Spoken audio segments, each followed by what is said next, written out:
오늘 조직신학 특강 또 기독교 윤리 어떻게 살 것인가 세 번째 시간입니다. 지난 시간에 저희가 구약 성경에 나타난 윤리에 대해서 배웠습니다. 토라, 느빔, 케투빔에 나타난 윤리, 그리고 구약 성경 전체에 깔려 있는 핵심적인 개념, 거룩에 대해서 이야기를 했습니다. 오늘은 신약 성경에 나타난 윤리를 살펴보겠습니다. 신약 성경에 나타난 윤리는요, 크게 두 가지로 말할 수 있습니다. 첫째, 복음서에 나타난 예수 그리스도의 윤리입니다. 둘째는 서신서에 나타난 윤리인데요, 사도 바울의 윤리 사상을 중심으로 다루게 될 것입니다. 먼저 예수님의 윤리 사상을 살펴보기 위해서는 구약의 율법에 대한 예수님의 관점을 아는 것이 중요합니다.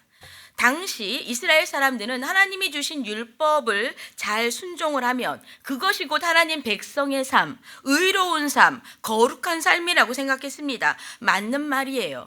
그런데 복음서를 보면 유대 지도자들이 예수님과 막 논쟁을 하면서 율법을 여러 번 운운합니다. 왜 그랬을까요? 예수님이 율법을 무시하셨나요? 구약의 율법을 폐지하고 새로운 율법을 가르치셨습니까? 마태복음 12장 안식일 논쟁, 안식일 중요하게 생각하는 바리새인들에게 예수님의 행동, 예수님의 말씀은 율법을 무시하는 것처럼, 파괴하는 것처럼 비쳤을지도 모릅니다. 그런데 이에 대해 예수님이 뭐라고 말씀하시냐? 내가 율법이나 선지자를 폐하러 온 줄로 생각하지 말라. 폐하러 온 것이 아니요 완전케 하려 함이라. 진실로 너희에게 이르노니 천지가 없어지기 전에는 율법의 1.1핵이라도 결코 없어지지 아니하고 다 이루리라. 율법을 없애러 오신 것이 아니다라고 분명하게 말씀하십니다. 사실 예수님은 하나님의 아들이시기 때문에 누구보다 하나님의 뜻을 잘 아시는 분이세요.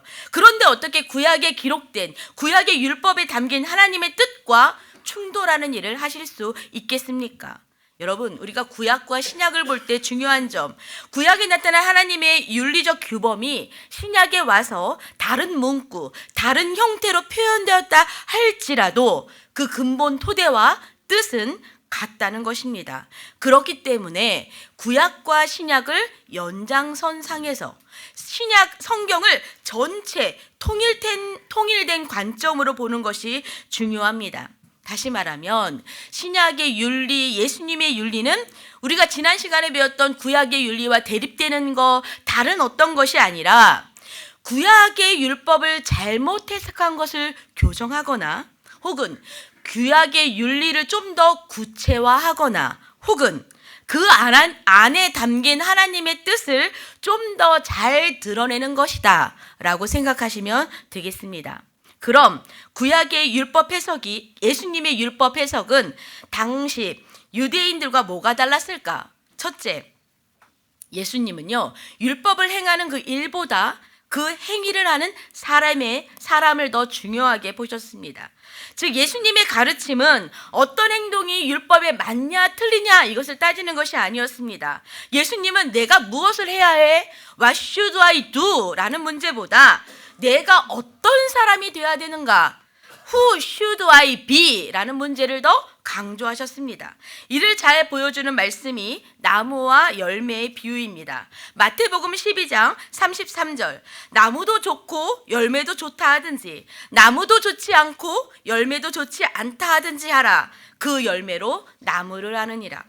이 말씀을 잘못해서 해석해서 행위가 중요하다라고 말하는 분들이 있는데 아닙니다. 행위를 강조하는 말씀이 아닙니다. 나쁜 열매가 맺히는 이유? 나쁜 나무라서. 좋은 열매가 맺히는 이유? 좋은 나무라서. 좋은 나무에서 당연히 좋은 열매가 열린다. 그러니까 열매, 즉 행위를 바꾸려고 막 노력하지 말고 나무, 즉 사람 자체가 선해야 자연스럽게 선한 열매가 맺힌다라는 원리입니다. 예수님은 행위에 초점을 두지 않았으니까 당시 유행하던 공로 사상도 거부하셨습니다.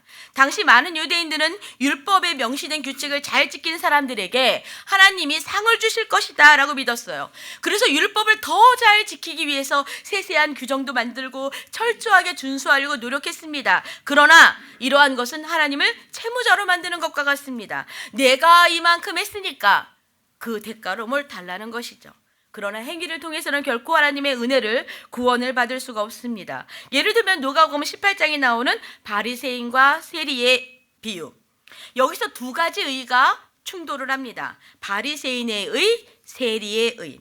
바리새인은 자기의 종교적 행위, 금식, 11조 등을 근거로 스스로 의롭다 여겼습니다. 내가 이 정도 했으니까 저 의로워요, 좀 봐주세요 했던 것이죠. 반면 세리는 도덕적으로는 의로울 게 하나도 없었어요. 하지만 그는 죄인됨을 인정하고 하나님의 자비를 구했습니다.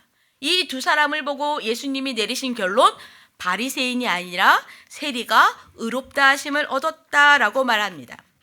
이 이야기가 우리에게 주는 교훈은 단순히 겸손하자, 하나님 앞에서 잘난 척하지 말고 머리 숙이자, 그런 게 아닙니다. 우리가 뭘 근거로 하나님 앞에 설 수 있는가라는 문제예요. 아무리 율법을 잘 지키고 도덕적으로 의롭다 할지라도 인간이 의로우면 얼마나 의로우냐, 의롭다 아니다 이 판가름하는 기준이 인간의 율법 행위가 아니라 하나님의 자비, 하나님의 용서에 있다는 것입니다. 즉 하나님의 자비를 베풀어 주셔야, 하나님이 용서해 주셔야 우리가 하나님 앞에 나올 수 있다는 겁니다. 우리의 공로는 없다. 율법을 아무리 지켜도 우리는 의로워질 수 없다라는 것이죠. 율법에 대한 예수님의 두 번째 특징, 예수님은 겉으로 보이는 행위가 아니라 내면, 마음을 중요시하셨습니다. 율법을 따르는 동기가 중요하다는 거예요. 진심으로 하나님을 사랑하고 경외하는 마음을 갖고 있느냐 없느냐, 그게 중요하다는 것이죠. 왜냐? 예수님은 인간의 이중성을 너무나 잘 아셨어요. 겉으로는 하나님을 경외하는 것처럼 보인다 할지라도 마음은 아닌 사람이 있었다는 것이죠. 겉과 속이 다른 사람이 있다는 것, 그것을 예수님은 아셨습니다. 그 예가 바로 마가복음 7장 고르반의 이야기입니다. 고르반은 본래 하나님께 드린 헌물을 말합니다. 그래서 고르반이라고 표시를 해두면 이미 하나님께 바쳐진 물건이기 때문에 다른 용도로 사용하지 못했습니다. 당시 바리새인들 중에 이를 교묘하게 이용하는 사람들이 있었어요. 자기 재산, 값비싼 물건에 고르반이라는 꼬리표를 두고요, 나는 하나님께 모든 것을 바쳤어요, 그래서 부모에게 봉양할 것이 없어요 라고 말하는 것입니다. 겉으로는 의로운 척하면서 자기 실속을 챙기고 있었던 것이죠. 만약 진짜로 하나님을 경외했다면 어떻게 감히 그런 짓을 할 수 있었겠습니까? 그런데 예수님은 이런 바리새인들의 이중성을 꿰뚫어 보시고 겉으로 보이는 율법적 행위가 아니라 내면의 순종, 진심으로 하나님을 두려워하고 경외하는 마음이 중요하다고 말씀하신 것입니다. 그러면 예수님이 행위를 전혀 그러면 아무 의미가 없다고 생각했느냐? 그건 아닙니다. 행하는 것도 중요해요. 하지만 바리새인들이 말하는 율법 행위하고는 강조점이 좀 다릅니다. 누가복음 10장에서 한 율법 교사가 예수님께 묻습니다. 내가 무엇을 해야 영생을 얻습니까? 율법에 하나님을 사랑하고 이웃을 사랑하라고 했는데 그럼 내 이웃이 누구입니까? 이 질문을 하는 의도가 뭘까요? 사랑할 대상을 정한다는 거예요. 그래서 어떤 사람에게는 사랑을 해도 되고 안 해도 되는지, 어떤 조건, 경우에 따라서 선을 행하고 안 하고를 결정하려는 것이죠. 내가 요 정도 하면 되겠지라고 하는 어떤 선을 정하려고 한 것이죠. 예수님은 이런 방식을 거절하셨습니다. 예수님은 선한 사마리아의 비유를 말씀하시면서 너도 그와 같이 하라라고 말씀하셨어요. 즉 내 이웃이 누군지 아닌지 묻지 말고 네가 이웃이 되라. 사랑의 대상이 어디까지인지 제한선을 따지지 말고 네가 그냥 실천을 해라. 이 사람에게 사랑을 베푸는 것이 율법에 맞아요, 틀려요? 그런 거 따지지 말고 go and do, 가서 이같이 해라 라고 말씀하신 것입니다. 율법, 어렵고 복잡한 거 아니다. 뭐 하루에 몇 걸음 가고 뭐 그런 세세한 규정 만들고 그게 진짜 율법이 아니다. 마태복음 7장 12절 남에게 대접을 받고자 하는 대로 너희도 남을 대접하라. 이것이 율법이요 선지자니라. 예수님이 해석하신 율법은 이런 거예요. 누군가에게 해를 끼치지 않는 수준, 그런 소극적인 차원이 아닙니다. 먼저 사랑하고 먼저 베풀고 먼저 존중해주는 적극적인 실천입니다. 또한 이 말씀은 나 중심에서 타인 중심으로 바뀌라는 의도입니다. 보통 사람들은요, 저 사람이 나에게 어떻게 하느냐 그걸 보고 내 행동을 결정합니다. 그 사람이 잘하면 나도 잘하고 그 사람이 못하면 못하고. 하지만 이 말씀은 상대가 어떤 행동을 하는지 상관없이 내가 받고 싶은 친절과 존중, 그것을 내가 먼저 행하라는 거예요. 미국에 버지니아 주의 한 카페 직원들이 막말하는 손님들 때문에 스트레스를 많이 받았습니다. 그리고 스트레스를 받은 직원들은 다른 손님들에게도 불친절하게 되는 겁니다. 이 문제를 어떻게 할까라고 주인이 고민을 하다가 아이디어를 하나 냈습니다. 이런 메뉴판을 만들었어요. One small coffee. 커피 한 잔 이렇게 얘기하면 $5. One small coffee please. 커피 한 잔 주세요 하면 $3. Hello, I'd like one small coffee, please. 안녕하세요. 커피 한 잔 주세요. 라고 말하면 $1 75센트. 똑같은 커피지만 어떻게 주문하느냐에 따라 가격을 다르게 받은 것이죠. 이 메뉴판이 생긴 이후로 손님들이 아주 친절한 말로 주문하게 되었다고 하더라고요. 우리 장로님들 식당에 가시거나 카페에 가시면 어떻게 주문하시나요? 사실 우리나라 손님들 이 막말하는 갑질 이거 유명하죠. 미국보다 심하면 심했지 덜하지 않습니다. 블랙 커슈머, 소위 진상 손님 너무 많아요. 신문에 실린 한 카페 알바생의 증언입니다. 어떤 손님이 아메리카노 한 잔 줘. 종업원이 따뜻한 거 드릴까요? 차가운 거 드릴까요? 손님이 야, 이 날씨에 너라면 찬 거 먹겠냐? 이렇게 말하는 손님이 있다는 겁니다. 사실 더 심한 내용이 있었는데 제가 차마 가져오지 못했습니다. 막말하고 욕을 하는 손님들 너무 많더라고요. 옛날에 식당에 가면 이런 문구가 있었어요. 손님이 왕이다. 손님이 짜다면 짜다. 그런데 요즘에는요, 식당 가면 이런 문구가 있습니다. 반말로 주문하시면 반말로 주문받습니다. 또 요즘 유행하는 종업원들 티셔츠는 뒤에 남의 집 귀한 자식이라고 새겨져 있다고 합니다. 남의 집 귀한 자식이니까 막대하지 말라는 것이죠. 우리 장로님들 중에 그런 분은 없겠지만 간혹 나이 드신 분들 중에 종업원들이 자식 같아서 내 손주 같아서 반말하시는 분들이 간혹 계세요. 그런데 자식 아니고 손주 아닙니다. 피 한 방울 섞이지 않는 남의 집 귀한 자식입니다. 손님도 왕 아니에요. 손님은 손님입니다. 저는 우리 크리스찬들이 더 정중하고 더 친절해야 한다고 생각합니다. 예수님이 말씀하신 대로 내가 대접받고 싶은 대로 그 대접을 남에게 먼저 해주는 우리 모두가 되기를 바랍니다. 세 번째 특징은 하나님과의 친밀한 관계를 예수님은 강조하셨습니다. 예수님과 유대 지도자들은 하나님을 바라보는 관점이 아예 달랐어요.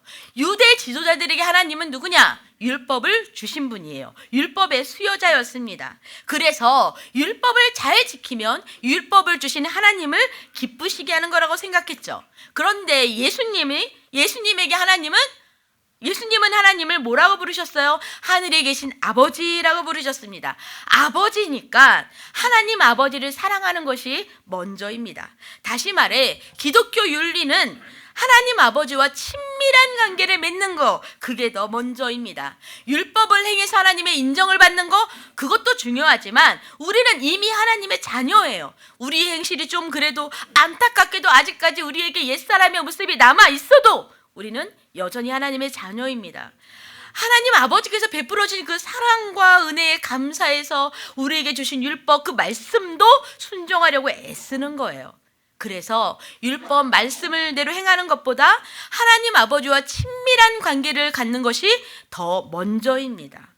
이처럼 예수님은 하나님이 주신 율법을 폐하신 것이 아니라 율법의 본질이 무엇인지 가르쳐 주시고 율법의 올바른 해석을 알려주신 것입니다. 나아가 예수님은 율법에 담긴 하나님의 뜻을 계승하면서도 예수님 자신만의 윤리를 가르쳐 주셨는데 다음 세 가지로 정리할 수 있습니다. 하나님 나라의 윤리, 하나님 가족의 윤리, 본받음의 윤리입니다. 첫째, 하나님의 나라의 윤리.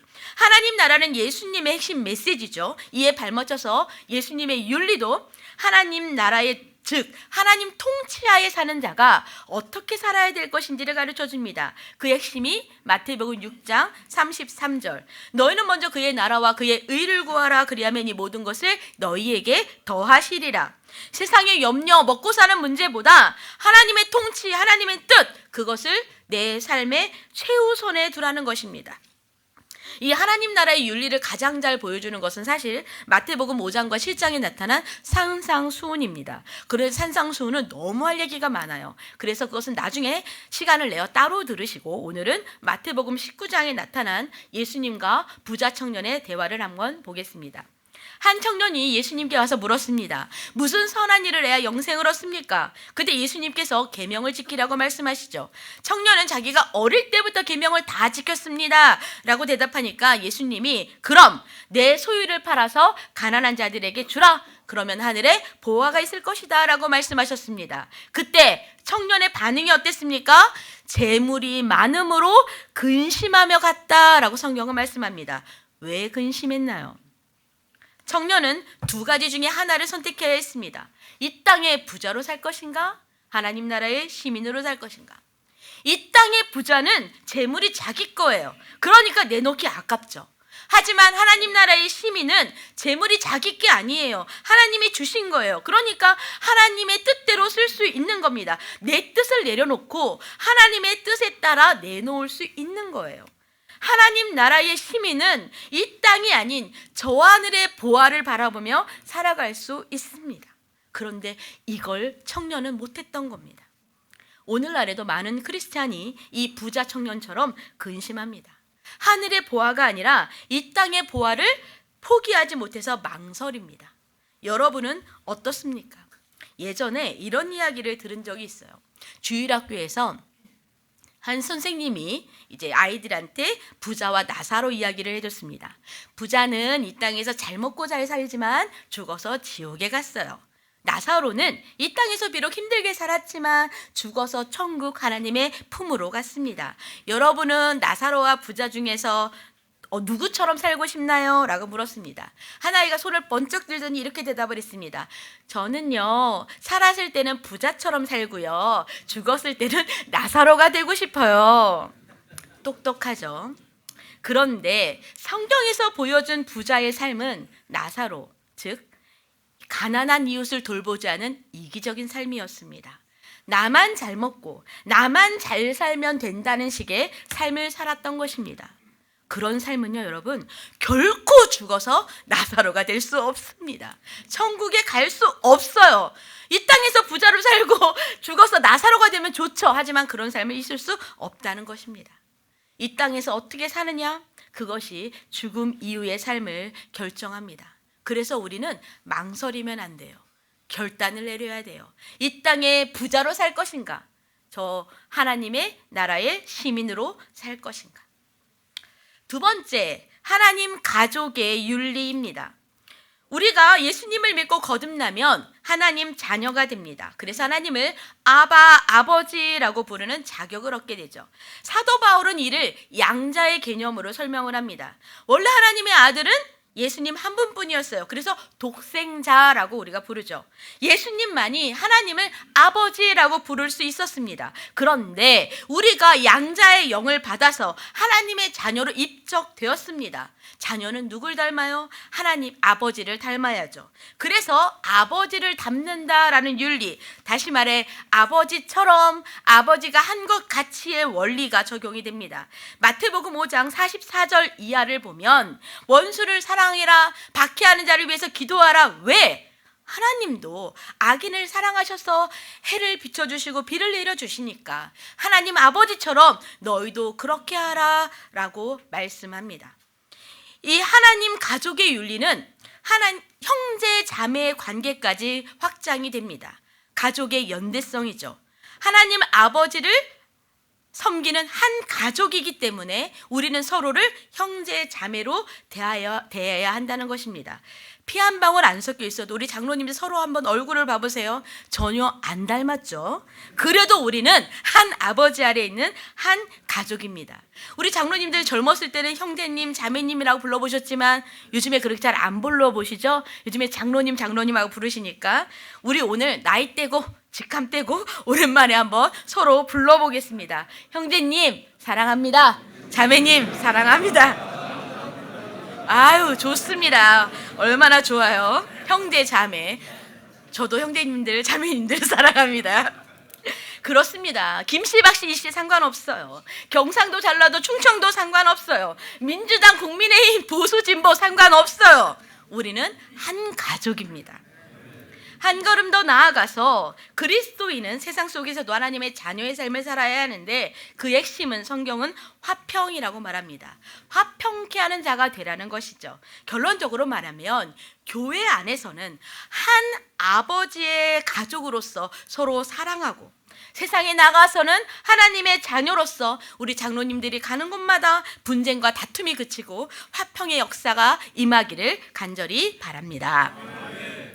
예수님이 전하신 윤리 마지막 세 번째는 본받음의 윤리입니다. 예수님은 도덕적 삶의 모범을 보여주셨는데 특히 예수님이 친히 제자들의 발을 씻기신 일은 사랑과 헌신이 무엇인지를 정말 아주 극명하게 보여주신 사건이죠. 최후의 만찬이 있던 날 다락방에는요 예수님과 제자들을 맞아주는 종이 한 명도 없었습니다. 더욱이 제자들은 누가 더 크냐 논쟁하는데 정신이 팔려 있었습니다. 그때 예수님이 조용히 일어나 수건을 허리에 두르고 제자들의 발을 씻기셨습니다. 그때 이렇게 말씀하셨죠. 내가 주와 또는 선생이 되어 너희의 발을 씻었으니 너희도 서로 발을 씻어주는 것이 옳으니라. 내가 너희에게 행한 것 같이 너희도 행하게 하려 하여 본을 보였노라. 본을 보였다. 예수님이 본을 보여주셨습니다. 먼저 행해 주셨습니다. 사랑은 이런 거다라고 보여주셨습니다. 그러니까 너희가 본 사랑, 너희가 경험한 사랑 그대로 해라 라는 말씀입니다. 이것이 예수님의 본받음의 윤리입니다. 본받는다라는 말은 나중에 이제 바울의 윤리 사상에서 다시 나타납니다. 지금까지 우리는 예수님의 윤리 세 가지를 배웠어요. 하나님 나라의 윤리, 하나님 가족의 윤리, 그리고 본받음의 윤리를 살펴봤습니다. 그럼 이제 사도 바울의 윤리 사상을 들어가 보도록 하겠습니다. 바울은 예수님의 가르침을 당연히 토대로 삼았고요. 총 4단계로 설명해 드릴 수 있습니다. 첫째, 도덕적 삶의 목적은 무엇인가? 둘째, 도덕적 삶은 그럼 어떻게 이루어져야 되는가? 셋째, 도덕적 삶의 방식은 어떻게 나타나는가? 마지막으로 도덕적 삶의 주체는 누구인가 말씀드리겠습니다. 바울이 말하는 도덕적 삶의 목적은 그리스도를 닮는 것입니다. 그런데 바울은 이를 뭐라고 해석했냐? 예수님의 마음을 품는 것이라고 말합니다. 너희 안에 이 마음을 품으라 곧 그리스도 예수의 마음이니. 마음, 여러분 우리 마음은 어떤가요? 남에게 들키기 부끄러울 때가 있지 않습니까? 솔직히 인간의 마음이 얼마나 간사한지 어떨 때는 이런 악한 면이 있나라고 느껴질 때가 있습니다. 인터넷에 떠돌아다니는 조크 중에 조크예요. 조크. 인생의 삼락, 인생의 3가지 즐거움에 대한 조크가 있었습니다. 첫째는 운전을 하는데 내가 가는 길은 잘 뚫려요. 그런데 반대편 길을 보니까 꽉 막혔어요. 그때 배나 더 즐겁다고 합니다. 둘째, 골프 약속이 있었어요. 일 때문에 못 가서 너무 속상한 겁니다. 그런데 골프 치러 간 친구가 비가 억수같이 쏟아진다고 그냥 돌아왔다는 소식을 들었을 때 갑자기 속이 확 풀리면서 그렇게 기쁠 수가 없다는 겁니다. 셋째, 세 번째 기쁨. 내 아들, 내 손주가 대학에 붙였어요. 너무 기쁘죠. 그런데 옆집 아들 손주가 대학에 떨어졌네요. 그럼 훨씬 더 기쁘다는 겁니다. 물론 조금입니다만 인간의 마음이 이렇게 간사할 수 있다는 것을 보여줍니다. 사촌이 땅을 사면 배가 아파요. 근데 그 땅값이 오르면 뒷골이 땡긴다는 겁니다. 전부는 아니지만 저희에게 이렇게 질투, 이런 시기하는 마음, 남에게 내오는 부끄러운 마음이 사실 좀 있습니다. 그러나 우리가 예수님의 마음을 품게 되면 달라진다는 거예요. 복음은 머리로만 아는 것이 아닙니다.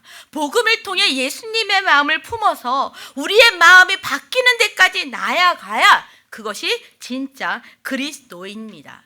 그럼 예수님의 마음이 무엇이냐? 빌립보서 2장을 보면 첫 번째는 자기의 권리의 포기입니다. 예수님은 하나님의 아들의 자리를 포기하셨어요. 둘째, 종의 모습으로 섬기는 거고, 셋째, 죽기까지 순종하는 것입니다. 자기 권리 포기하고 종의 모습으로 섬기고 순종하는 것, 이것이 그리스도의 마음입니다. 우리 모두 이 마음을 품게 되시길 바랍니다. 신앙이 좋은 한 권사님이 곧 돌아가실 것 같다라는 소식을 듣고 목사님이 막 달려갔어요. 목사님은 그 권사님이 구원의 확신이 있는지 확인하려고 이렇게 물었습니다. 권사님, 예수님 어디 계세요? 그랬더니 권사님이 내 마음속에 라고 하시며 운명하셨다는 말을 들었습니다. 얼마나 귀한 신앙입니까? 우리 장로님들 마음속에 마지막 순간까지, 우리의 숨을 거두는 마지막 순간까지 예수님이 마음이 그 안에 있기를 간절히 소망합니다. 또한 우리는 그리스도를 본받는 자에서 한 걸음 더 나아가 본이 되는 삶을 살아야 합니다. 내가 그리스도를 본받는 자가 된 것 같이 너희는 나를 본받는 자가 되라. 이 말씀에서 사도 바울의 영적 자부심이 느껴지지 않으십니까? 나를 본받는 자가 되라. 와, 바울이 이 말을 3번이나 반복했습니다. 너무 부럽습니다. 저도 여러분도 바울처럼 일평생 예수님을 본받아 살면서 다른 성도들에게는 본이 되는 그런 삶을 살게 되기를, 그래서 우리도 한번 바울처럼 뽀대나게 나를 본받으라 라고 말할 수 있는 그런 영적 수준에 이르게 되기를 우리가 간절히 소망해 보겠습니다. 두 번째로 도덕적 삶이 그럼 어떻게 이루어지는가에 대한 문제인데, 바울은 이를 영적 전투로 표현을 했습니다. 에베소서 6장 11절 12절입니다.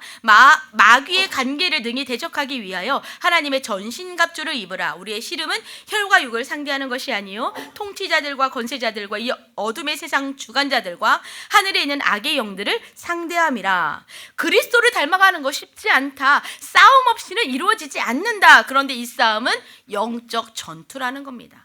이 영적 전투에 임하려면 육체의 정욕, 죄악된 삶에서 떠나야 되는데, 이를 바울이 아주 독특한 방식으로 표현을 하는데요.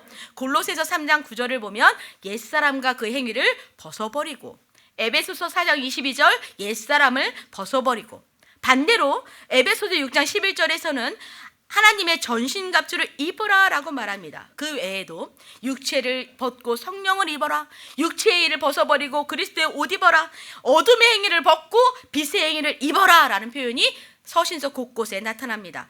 벗으라, 입으라, 바울의 윤리적 지침을 나타내는 아주 독특한 방식입니다. 이런 거예요. 어떤 왕이 거지가 불쌍해서 양자로 삼았어요. 그럼 그 거지는 누더기 옷을 그냥 입을까요? 아니죠. 누더기 옷을 벗고 왕자의 예복을 입어야 됩니다. 왜? 신분이 바뀌었으니까.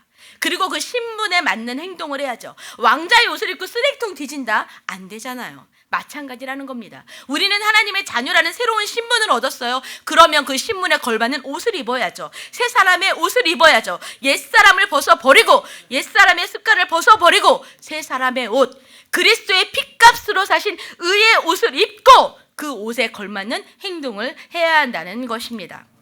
세 번째, 바울이 말하는 도덕적 삶은 사랑의 방식으로 드러납니다. 바울은 예수님의 가르침을 그대로 이어받아서 사랑을 제1의 계명으로 삼습니다. 로마서 13장 8절 이하입니다. 피차 사랑의 빛 외에는 아무에게도 아무 빛도 지지 말라. 남을 사랑하는 자는 율법을 다 이루었느니라. 다른 계명이 있을지라도 내 이웃을 내 자신과 같이 사랑하라 하신 그 말씀 가운데 다 들었느니라. 사랑은 율법의 완성이다. 바울은 사랑이 율법의 완성이다라고 선포합니다.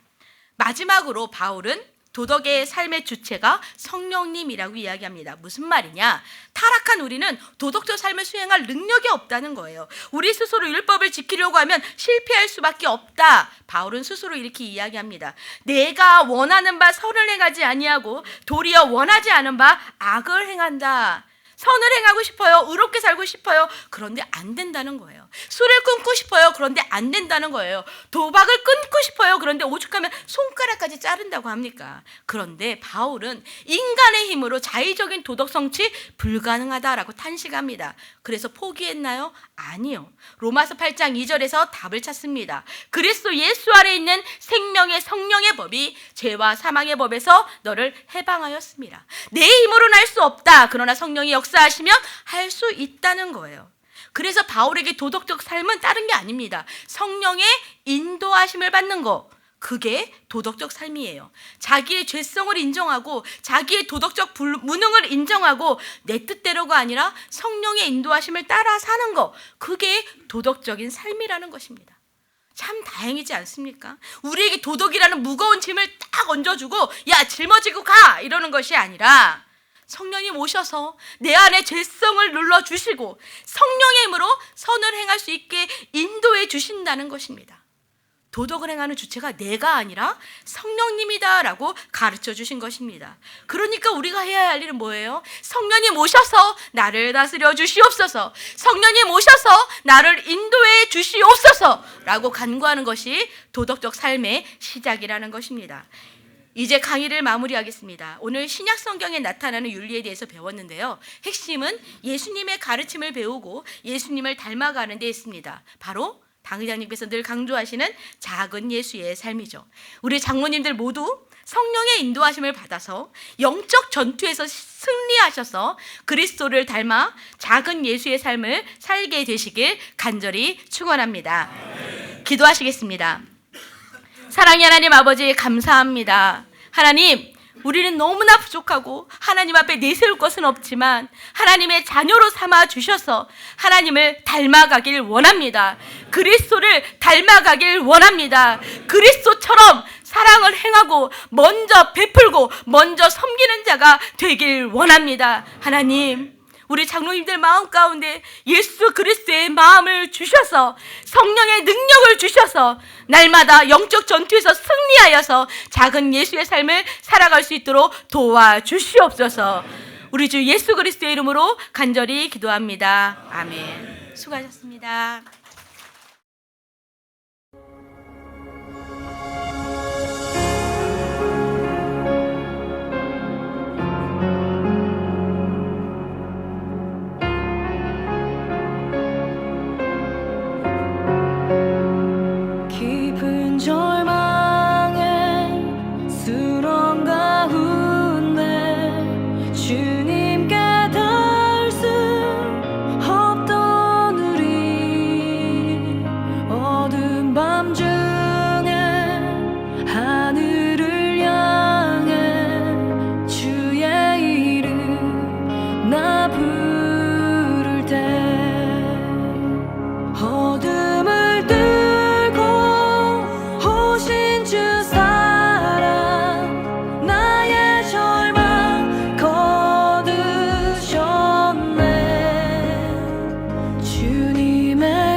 날